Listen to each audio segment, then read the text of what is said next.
सर्वशोकप्रशमनम् आयुर्वर्धनमुत्तमम् रश्मिमन्तं समुद्यन्तं देवासुरनमस्कृतं पूजयस्व विवस्वन्तं भास्करं भुवनेश्वरं सर्वदेवात्मको ह्येष तेजस्वी रश्मिभावनः एष देवासुरगणान् लोकान् पातिगभस्तिभिः एष ब्रह्मा च विष्णुश्च शिवस्कन्द प्रजापतिः महेन्द्रोदरदः कालो यमः सोमो ह्यपाम्पतिः पितरो वसवः साध्य यश्विनौ मरुतो मनुः आयुर्वह्नि प्रजाप्राणा ऋतुकर्ता प्रभाकरः आदित्यः सविता सूर्यः खगः पूषा गभस्तिमान्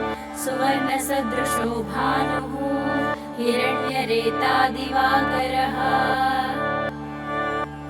हरिदश्वः सहस्राक्षिः सप्तशक्तिर्मरीचिमान् तिमिरोन्मदनः शम्भुः स्पष्टा मार्ताण्डांशुमान् हिरण्यगर्भः शिशिरः तपनो भास्करो रविः अग्निगर्भोदिते पुत्रः शङ्खः शिशिरनासनः व्योमनाथस्तमो भेदी ऋग्यजुस्सामपारगः घनवृष्टिरपां मित्रो विन्ध्यवीथिप्लवङ्गमः आतपी मण्डली मृत्युः पिङ्गळः सर्वतापनः कविर्विश्वो महातेज रक्तः सर्वभवोद्भवः नक्षत्रग्रहताराणाम् अधिपो विश्वभावनः तेजसामपि तेजस्वी द्वादशात्मन्नमोऽस्तु ते नमः पूर्वाय गिरये पश्चिमायाद्रये नमः ज्योतिर्गणानां पतये दिनाधिपतये नमः जयाय जयभद्राय हर्यश्वाय नमो नमः नमो नमः सहस्रांशो आदित्याय नमो नमः नमः उग्राय वीराय सारंगाय नमो नमः नमः पद्मप्रबोधाय मार्ताण्डाय नमो नमः ब्रह्मेशानाच्युतेशाय सूर्यायादित्यवच्चसे भास्वते सर्वभक्षाय रौद्राय वपुषे नमः तमोघ्नाय हिमघ्नाय शत्रुघ्नायामितात्मने कृतघ्नघ्नाय देवाय ज्योतिषां पतये नमः सप्तचामीकराभाय वह्नये विश्वकर्मणे नमस्तमो अभिनिघ्नाय रुचये लोकसाक्षिणे नाशयत्येष वैभूतं तदेव सृजति प्रभुः पायत्येष तपत्येष वर्षत्येष गभस्तिभिः येष सुप्तेषु जागर्ति भूतेषु परिनिष्ठितः येष एवाग्निहोत्रं च फलं चैवाग्निहोत्रिणां वेदाश्च कृतवश्चैव क्रतूनां फलमेव च यानि कृत्यानि लोकेषु सर्व एष रविप्रभुः येन मापत्सु वृक्षेषु कान्तारेषु भयेषु च कीर्तयन् पुरुषः कश्चिन् आवसीदति राघव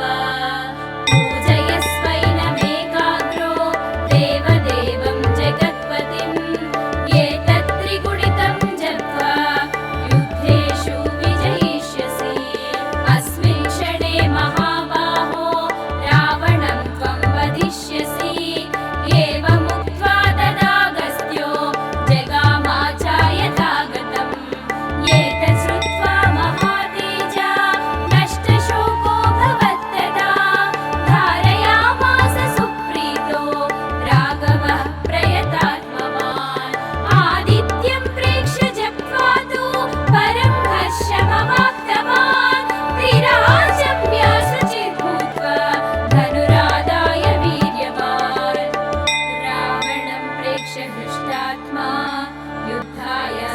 समागमत् सर्वयत्नेन महता वधे तस्य द्रुतोऽभवत् अथ रविरवदन् निरीक्ष्य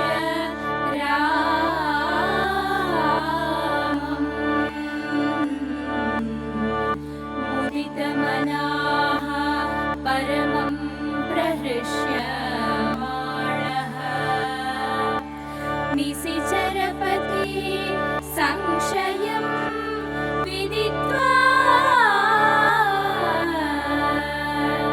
सुरगण मध्यगतो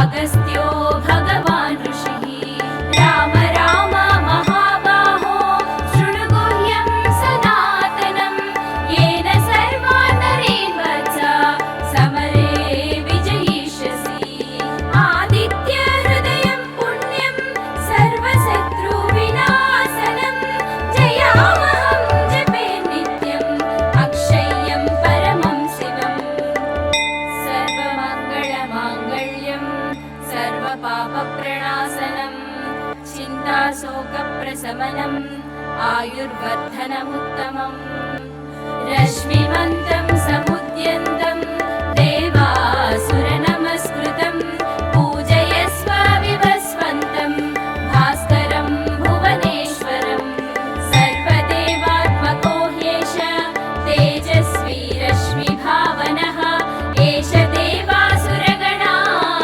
लोकान् पाति अवस्थिभिः एष ब्रह्मा च विष्णुश्च शिवस्कन्द प्रजापतिः महेन्द्रो दरदः कालो यमः सोमो ह्यपाम्पतिः पितरो वसवः साध्य यश्विनौ मरुतो मनुः वायुर्वह्नि प्रजा प्राणा ऋतुकर्ता प्रभाकरः आदित्यः सविता सूर्यः खगः पूषा गभस्तिमान् सुवर्णसदृशो भानुः हिरण्यरेता दिवाकरः हरिदश्वः सहस्राक्षिः सप्तशक्तिर्मरीचिमान् तिमिरोन्मदनः शम्भुः स्पष्टा मार्ताण्डांशुमान् हिरण्यगर्भः शिशिरः तपनो भास्करो रविः अग्निगर्भोदिते पुत्रः शङ्खः शिशिरनाशनः व्योमनाथस्तमो भेदी ऋग्यजुः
दृश्यमाणः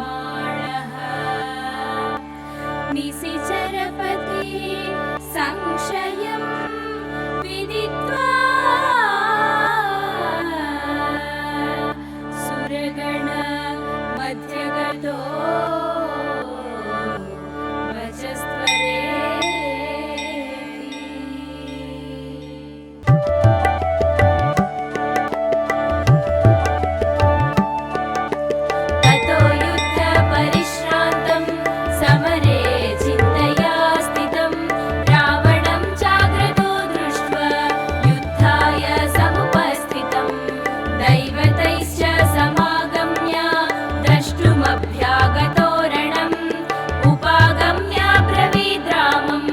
अगस्त्यो भगवान् ऋषिः राम राम महाबाहो शृणु गुह्यं सनातनं येन सर्वान् नरेन् वत्स समरे विजयिष्यसि आदित्य हृदयं पुण्यं सर्वशत्रुविनाशनं जयामहं जपे नित्यम् अक्षय्यं परमं शिवम् सर्वमङ्गलमाङ्गल्यं सर्वपापप्रणाशनं चिन्ताशोकप्रशमनम् आयुर्वर्धनमुत्तमम् रश्मिमन्तं समुद्यन्तं देवासुरनमस्कृतं पूजयस्व विवस्वन्तं भास्करं भुवनेश्वरं सर्वदेवात्मको ह्येष तेजस्वी रश्मिभावनः एष देवासुरगणान्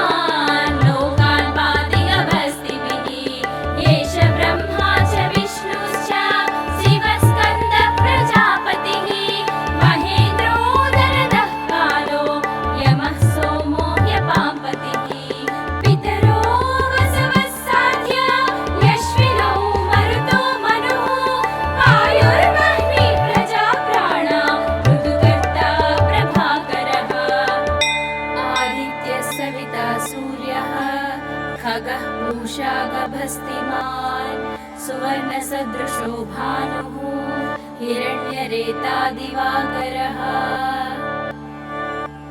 हरिदश्वः सहस्राक्षिः सप्तशक्तिर्मरीचिमान् तिमिरोन्मदनः शम्भुः त्वष्टा मार्ताण्डांशुमान् हिरण्यगर्भः शिशिरः तपनो भास्करो रविः अग्निगर्भोदिते पुत्रः शङ्खः शिशिरनाशनः व्योमनाथस्तमो भेदी ऋग्यजुस्सामपारगः घनवृष्टिरपां मित्रो विन्ध्यवीथिप्लवङ्गमः आतपी मण्डली मृत्युः पिङ्गळः सर्वतापनः कविर्विश्वो महातेज रक्तः सर्वभवोद्भवः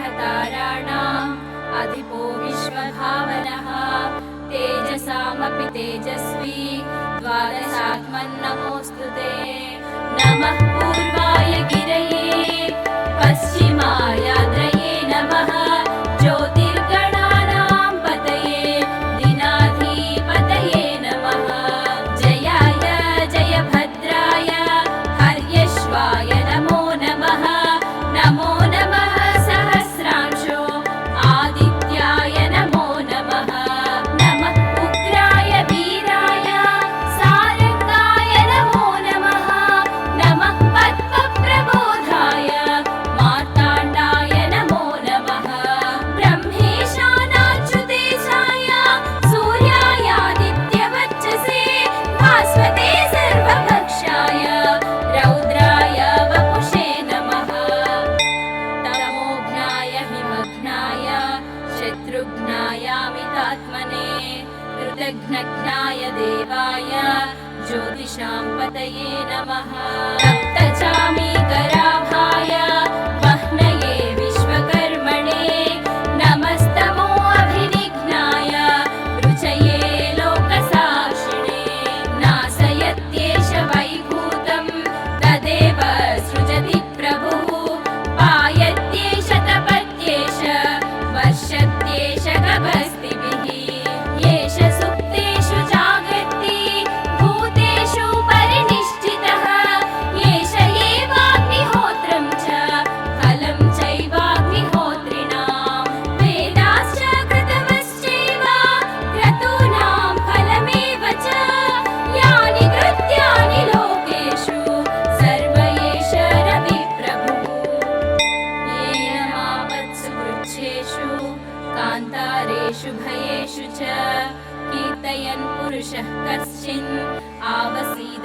राघव पूजयस्वैनमेकाग्रो देवदेवं जगत्पतिम् एतत् त्रिगुणितं जप्त्वा युद्धेषु विजयिष्यसि अस्मिन् क्षणे महाबाहो रावणं त्वं वदिष्यसि एवमुक्त्वा तदागस्त्यो जगामाचार्यथागतम् एतत् श्रुत्वा महातेजा नष्टशोको भवत्तदा धारयामास सुप्रीतो राघवः प्रयतात्मवान् आदित्यं प्रेक्ष्य जप्त्वा तु परं हर्षमवाप्तवान् त्रिराजम्य शुचिर्भूत्वा धनुरादाय वीर्यवान् रावणं प्रेक्ष्य हृष्टात्मा युद्धाय समुपागमत् सर्वयत्नेन महता वधे तस्य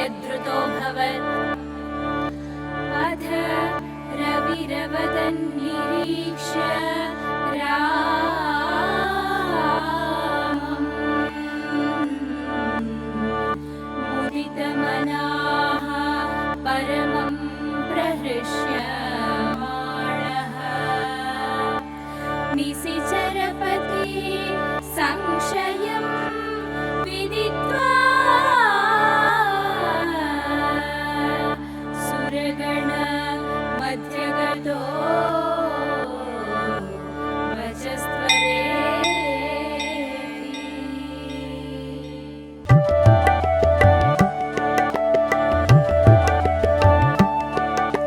ततो युद्धपरिश्रान्तं समरे चिन्तया स्थितं रावणं चाग्रतो दृष्ट्वा युद्धाय समुपस्थितं दैवतैश्च समागम्य द्रष्टुमभ्यागतो रणम् उपागम्य ब्रवीद् रामम् अगस्त्यो भगवान् ऋषिः राम राम महाबाहो शृणु गुह्यं सनातनं येन सर्वान् नरेन् वत्स समरे विजयिष्यसि आदित्य हृदयं पुण्यं सर्वशत्रुविनाशनं जयामहं जपे नित्यम् अक्षय्यं परमं शिवम् सर्वमङ्गलमाङ्गल्यं सर्वपापप्रणाशनं चिन्ताशोकप्रशमनम् आयुर्वर्धनमुत्तमम् रश्मिमन्तं समुद्यन्तं देवासुरनमस्कृतं पूजयस्व विवस्वन्तं भास्करं भुवनेश्वरं सर्वदेवात्मको ह्येष तेजस्वी रश्मिभावनः एष देवासुरगणान् लोकान् पाति अवस्थिभिः एष ब्रह्मा च विष्णुश्च शिवस्कन्दः प्रजापतिः महेन्द्रोदरदः कालो यमः सोमो ह्यपाम्पतिः पितरो वसवः साध्य यश्विनौ मरुतो मनुः वायुर्वह्निः प्रजाप्राणा ऋतुकर्ता प्रभाकरः आदित्यः सविता सूर्यः खगः पूषा गभस्तिमान् सुवर्णसदृशो भानुः हिरण्यरेता दिवाकरः हरितश्वः सहस्राक्षिः सप्तशक्तिर्मरीचिमान् तिमिरोन्मदनः शम्भुः स्पष्टा मार्ताण्डांशुमान् हिरण्यगर्भः शिशिरः तपनो भास्करो रविः अग्निगर्भोदिते पुत्रः शङ्खः शिशिरनाशनः व्योमनाथस्तमो भेदी ऋग्यजुस्सामपारगः घनवृष्टिरपां मित्रो विन्ध्यवीथिप्लवङ्गमः आतपी मण्डली मृत्युः पिङ्गळः सर्वतापनः कविर्विश्वो महातेज रक्तः सर्वभवोद्भवः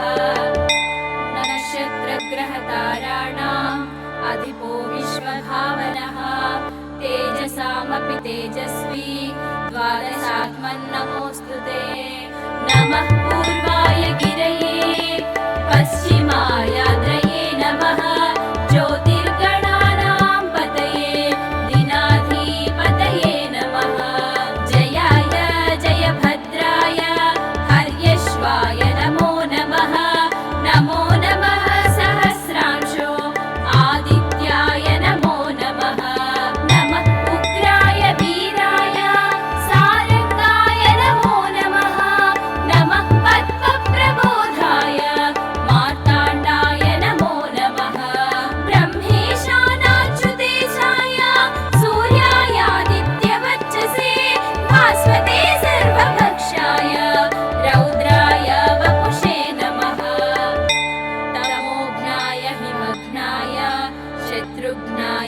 परमात्मने कृतघ्नघ्नाय देवाय ज्योतिषां पतये नमः।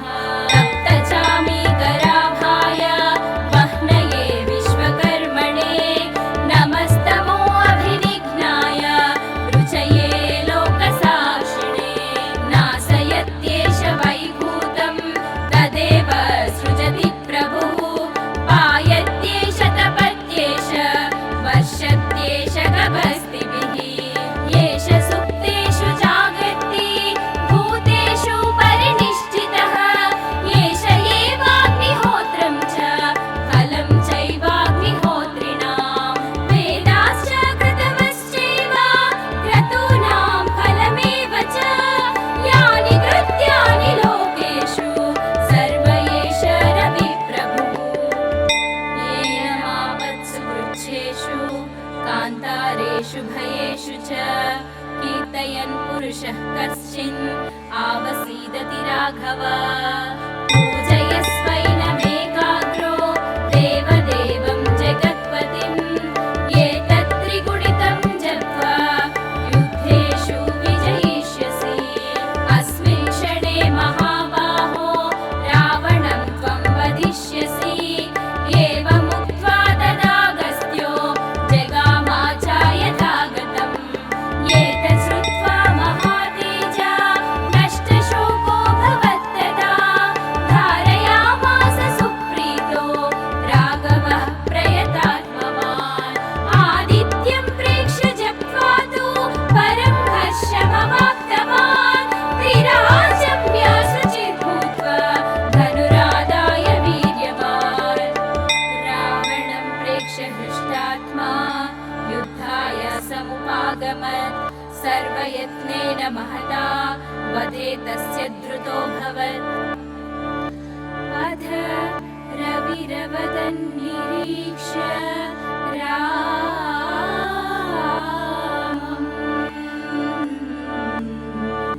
मुदितमनाः परमं प्रहृष्यमाणः। निशिचरपति संशयं विदित्वा सुरगण मध्यगतो वचस्त्वरेति।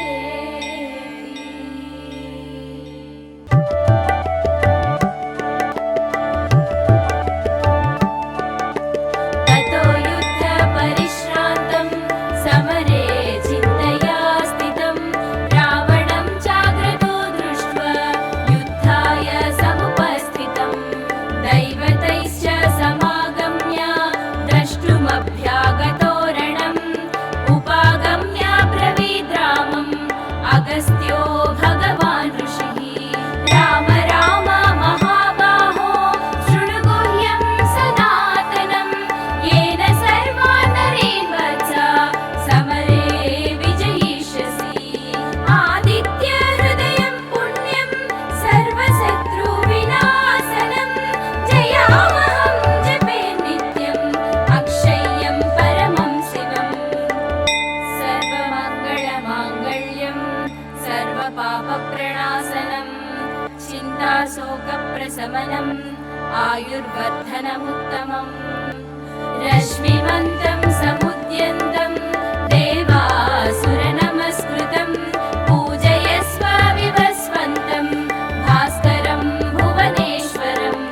सर्वदेवात्मको ह्येष तेजस्वी रश्मिभावनः। एष देवासुरगणान् लोकान् पाति गभस्तिभिः। एष ब्रह्मा च विष्णुश्च शिवस्कन्दः प्रजापतिः। महेन्द्रोदरदः कालो यमः सोमो ह्यपाम्पतिः। पितरो वसवः साध्य यश्विनौ मरुतो मनुः। वायुर्वह्नि प्रजा प्राणा ऋतुकर्ता प्रभाकरः।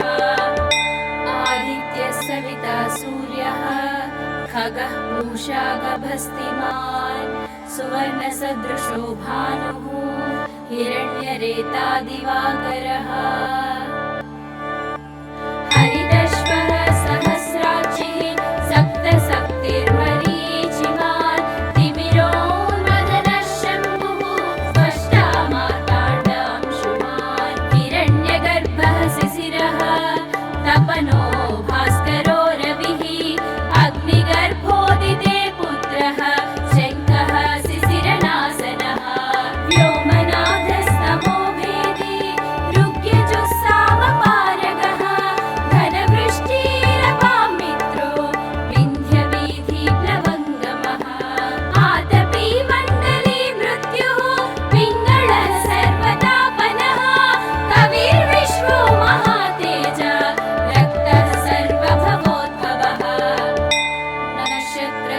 ताराणाम् अधिपो विश्वभावनः तेजसामपि तेजस्वी द्वादशात्मन्नमोऽस्तु ते।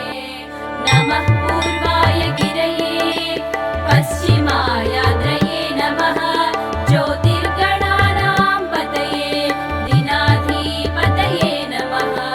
जयाय जयभद्राय हर्यश्वाय नमो नमः। नमो नमः सहस्रांशो आदित्याय नमो नमः। नमः उग्राय वीराय सारंगाय नमो नमः। नमः पद्मप्रबोधाय मार्ताण्डाय नमो नमः। ब्रह्मेशानाच्युतेशाय सूर्यायादित्यवर्चसे भास्वते सर्वभक्षाय रौद्राय वपुषे नमः। तमोघ्नाय हिमघ्नाय शत्रुघ्नायामितात्मने कृतघ्नघ्नाय देवाय ज्योतिषां पतये नमः।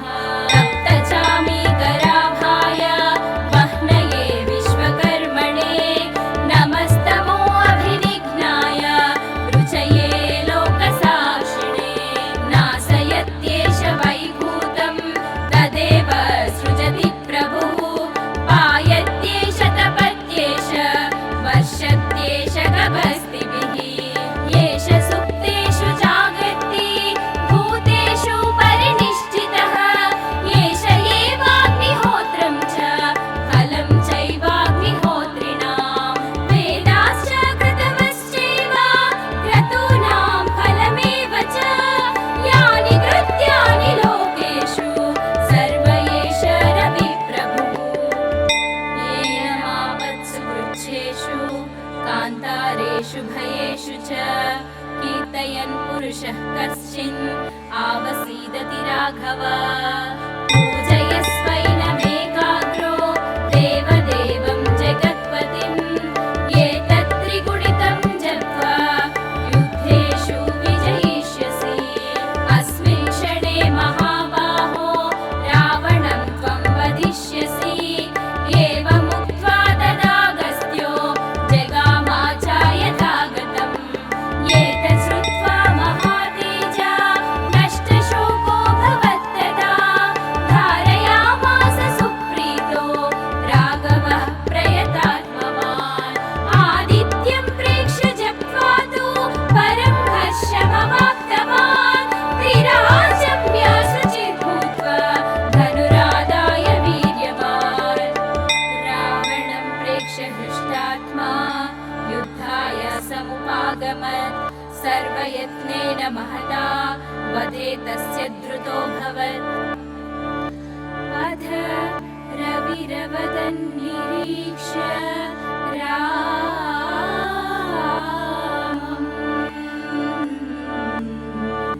मुदितमनाः परमं प्रहृष्यमाणः। निशिचरपति संशयं विदित्वा सुरगण मध्यगतो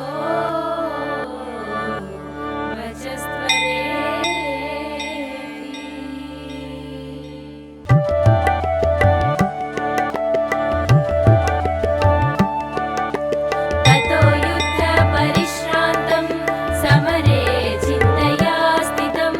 रावणं चाग्रतो दृष्ट्वा युद्धाय समुपस्थितं। दैवतैश्च समागम्य द्रष्टुमभ्यागतो रणम्। उपागम्य ब्रवीद्रामम् अगस्त्यो भगवान् ऋषिः। राम राम महाबाहो शृणु गुह्यं सनातनं।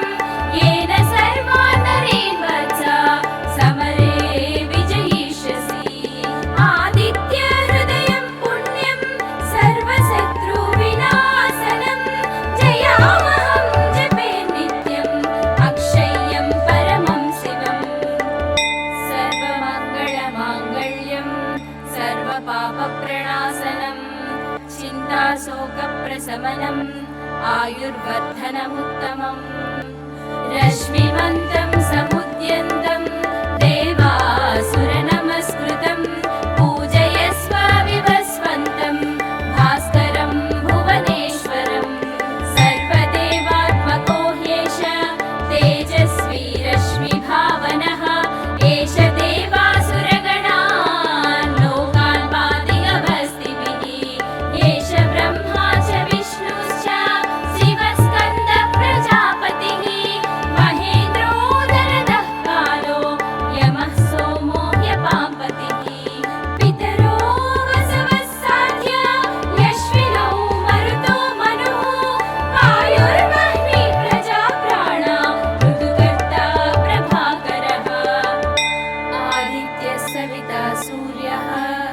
खगः पूषा गभस्तिमान् सुवर्णसदृशो भानुः हिरण्यरेतादिवाकरः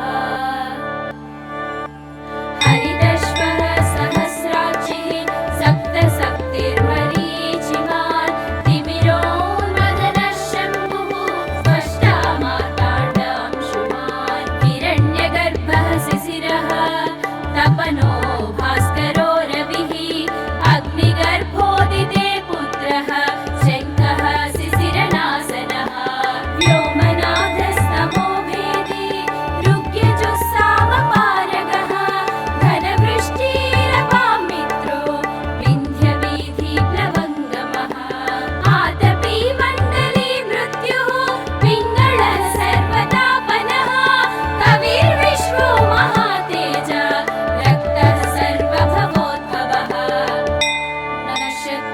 नक्षत्रग्रहताराणाम् अधिपो विश्वभावनः तेजसामपि तेजस्वी द्वादशात्मन्नमोऽस्तु ते नमः पूर्वाय गिरये पश्चिमायाद्रये नमः ज्योतिर्गणानां पतये दिनाधिपतये नमः जयाय जयभद्राय हर्यश्वाय नमो नमः नमो नमः सहस्रांशो आदित्याय नमो नमः नमः उग्राय वीराय सारंगाय नमो नमः नमः पद्मप्रबोधाय मार्ताण्डाय नमो नमः ब्रह्मेशानाच्युतेशाय सूर्यायादित्यवच्चसे भास्वते सर्वभक्षाय रौद्राय वपुषे नमः तमोघ्नाय हिमघ्नाय शत्रुघ्नायामितात्मने कृतघ्नघ्नाय देवाय ज्योतिषां पतये नमः सप्तचामीकराभाय वह्नये विश्वकर्मणे नमस्तमो अभिनिघ्नाय रुचये लोकसाक्षिणे नाशयत्येष वैभूतं तदेव सृजति प्रभुः पायत्येष तपत्येष वर्षत्येष गभस्तिभिः येष सुप्तेषु जागर्ति भूतेषु परिनिष्ठितः येष एवाग्निहोत्रं च फलं चैवाग्निहोत्रिणां वेदाश्च कृतवश्चैव क्रतूनां फलमेव च यानि कृत्यानि लोकेषु सर्व एष रविप्रभुः येन मावत्सु वृक्षेषु कान्तारेषु भयेषु च कीर्तयन् पुरुषः कश्चिन् आवसीदति राघव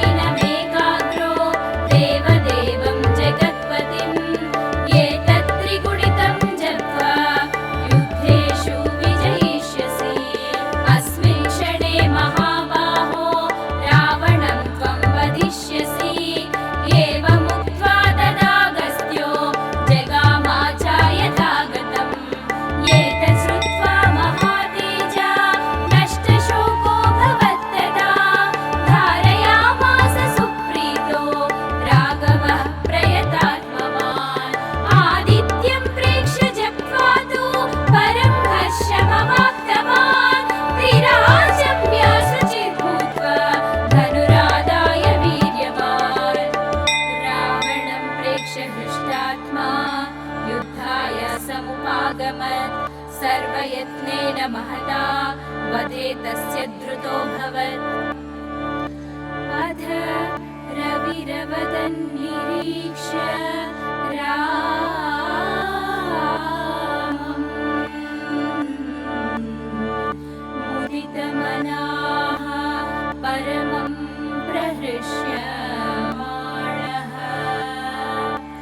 निशिचरपति संशयं विदित्वा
आयुर्वर्धनमुत्तमम् रश्मिमन्तं समुद्यन्तं देवासुरनमस्कृतं पूजयस्व विवस्वन्तं भास्करं भुवनेश्वरं सर्वदेवात्मको ह्येष तेजस्वी रश्मिभावनः एष देवासुरगणान् लोकान् पाति अवस्थिभिः एष ब्रह्मा च विष्णुश्च शिवस्कन्दः प्रजापतिः महेन्द्रोदरदः कालो यमः सोमो ह्यपाम्पतिः पितरो वसवः साध्य यश्विनौ मरुतो मनुः वायुर्वह्नि प्रजाप्राणा ऋतुकर्ता प्रभाकरः आदित्यः सविता सूर्यः खगः पूषा गभस्तिमान् सुवर्णसदृशो भानुः हिरण्यरेता दिवाकरः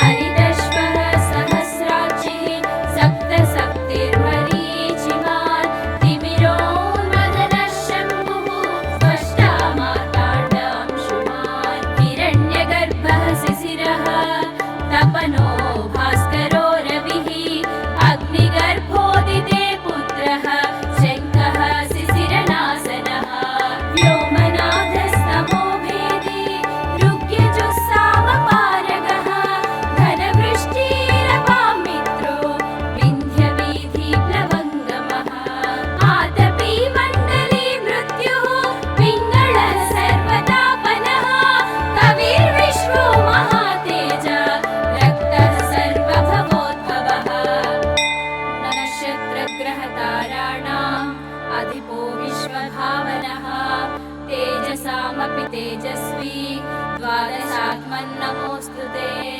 नमः पूर्वाय गिरये पश्चिमायाद्रये नमः ज्योतिर्गणानां पतये दिनाधिपतये नमः जयाय जयभद्राय हर्यश्वाय नमो नमः नमो नमः सहस्रांशो आदित्याय नमो नमः नमः उग्राय वीराय सारंगाय नमो नमः नमः पद्मप्रबोधाय मार्ताण्डाय नमो नमः ब्रह्मेशानाच्युतेशाय सूर्यायादित्यवच्चसे भास्वते सर्वभक्षाय रौद्राय वपुषे नमः तमोघ्नाय हिमघ्नाय शत्रुघ्नायामितात्मने कृतघ्नघ्नाय देवाय ज्योतिषां पतये नमः तप्तचामीकराभाय वह्नये विश्वकर्मणे नमस्तमो अभिनिघ्नाय रुचये लोकसाक्षिणे नासयत्येष वैभूतं तदेव सृजति प्रभुः पायत्येष तपत्येष वर्षत्येष गभस्तिभिः येष सुप्तेषु जागर्ति भूतेषु परिनिष्ठितः येष एवाग्निहोत्रं च फलं चैवाग्निहोत्रिणां वेदाश्च कृतवश्चैव क्रतूनां फलमेव च यानि कृत्यानि लोकेषु सर्व एष रविप्रभुः येन मापत्सु वृक्षेषु कान्तारेषु भयेषु च कीर्तयन् पुरुषः कश्चिन् आवसीदति राघव पूजयस्वैनमेकाग्रो देवदेवं जगत्पतिम् एतत्त्रिगुणितं जप्त्वा युद्धेषु विजयिष्यसि अस्मिन् क्षणे महाबाहो रावणं त्वं वधिष्यसि एवमुक्त्वा तदागस्त्यो जगामाचार्यथागतम् एतत् श्रुत्वा महातेजा नष्टशोको भवत्तदा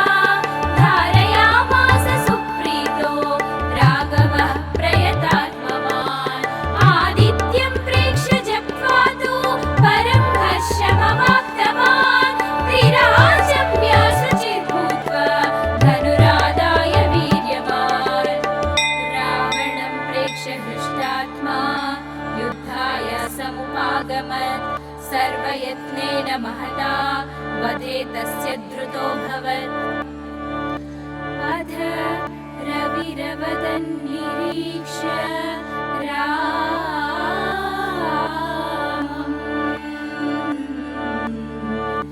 मुदितमनाः परमं प्रहृष्यमाणः